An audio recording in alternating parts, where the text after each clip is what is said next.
അസമിൽ സർക്കാർ രൂപീകരിക്കാൻ അവകാശവാദം ഉന്നയിച്ച ഹിമന്ത ബിശ്വ ശർമ്മ ഗവർണറെ കണ്ടു.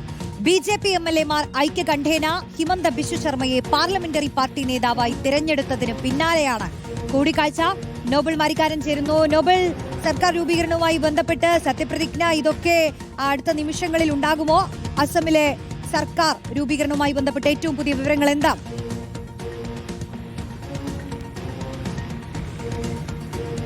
റോഷ്നി, ചൊവ്വാഴ്ചയാണ് അസാമിൽ പുതിയ സർക്കാരിന് സത്യപ്രതിജ്ഞ നിശ്ചയിച്ചിരിക്കുന്നത്. അതിനു മുന്നേ ഇപ്പോൾ ലോക് ഭവനിൽ എത്തിക്കൊണ്ട് ഹിമന്ത ബിശ്വ ശർമ്മ സർക്കാർ രൂപീകരിക്കാൻ അവകാശവാദം ഉന്നയിച്ചിരിക്കുന്നു.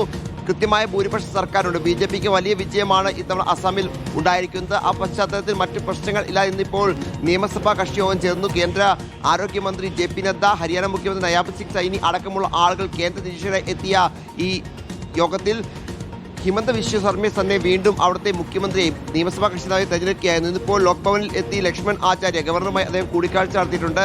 മറ്റന്നാളാണ് സത്യപ്രതിജ്ഞ നിശ്ചയിച്ചിരിക്കുന്നത്. വലിയ തരത്തിൽ വലിയ ആഘോഷമാക്കി തന്നെ മാറ്റാനുള്ള നീക്കമാണ് ഇപ്പോൾ ആരംഭിച്ചിരിക്കുന്നത്. BJP തുടർച്ചയായ മൂന്നാം വട്ടമാണ് അസമിൽ അധികാരത്തിൽ വരുന്നത്. ഹിമന്ത ബിശ്വ ശർമ്മയെ സംബന്ധിച്ച് രണ്ടാം വട്ടമാണ് മുഖ്യമന്ത്രി അദ്ദേഹം എത്തുകയും ചെയ്യുന്നത്. സ്വാഭാവികം വലിയ ആഘോഷം, വലിയ ആവേശമൊക്കെ എന്താണെങ്കിലും BJP ക്യാമ്പിന് ഇതുമായി ബന്ധപ്പെട്ട് ഉണ്ട് എന്നാണ് എടുത്തു പറയേണ്ടത്. പ്രധാനമന്ത്രി നരേന്ദ്രമോദി, കേന്ദ്ര ആഭ്യന്തരമന്ത്രി അമിത്ഷാ അടക്കമുള്ള പ്രധാനപ്പെട്ട നേതാക്കൾ എല്ലാം ഈ ചടങ്ങിലേക്ക്, സത്യപ്രതിജ്ഞ ചടങ്ങിലേക്ക് എത്തുകയും ചെയ്യും.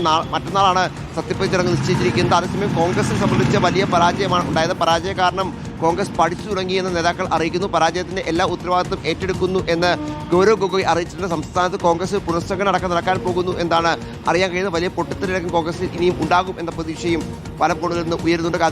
അത്തരത്തിലുള്ള പ്രതികരണമാണ് ഉയർന്നു വരികയും ചെയ്യുന്നത്. റോഷ്നി, ശരി, തുടർച്ചയായ രണ്ടാം തവണയാണ് ഹിമന്ത ബിശ്വ ശർമ്മ മുഖ്യമന്ത്രിയാകുന്നത്. നോബിളാണ് വിശദാംശങ്ങൾ നൽകിയത്.